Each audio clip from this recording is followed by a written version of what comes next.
સુરત મનપાની 56 બેઠકનું પરિણામ જાહેર થયું, આપના સુફળા સાફ થતા દેખાયા।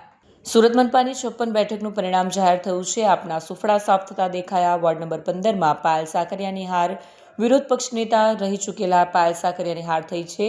હાર બાદ તેમણે નિવેદન આપ્યું। તેમણે કહ્યું કે પ્રજાનો નિર્ણય શિરોમાને રહેશે। જીતેલા લોકો પ્રજાના કામ કરે તેવી આશા વ્યક્ત કરી। અમે પ્રચારમાં ક્યાંક કચાશ રાખી હોઈ શકે તેમ જણાવ્યું અને આગામી દિવસોમાં લડત તો ચાલુ રહેશે એવું જણાવ્યું।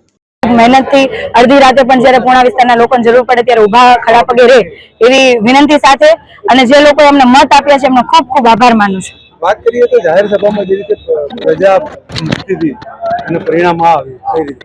વાત સાચી છે, પણ ક્યાંક ને ક્યાંક જે સમર્થકો હતા એના ચૂંટણી કાર્ડ ના હતા, અથવા તો ક્યાંક ને ક્યાંક મેનેજમેન્ટનો અભાવ, અથવા તો અમારી ક્યાંક ને ક્યાંક મહેનતની કચાશ રહી ગઈ હોય એવું માની શકાય।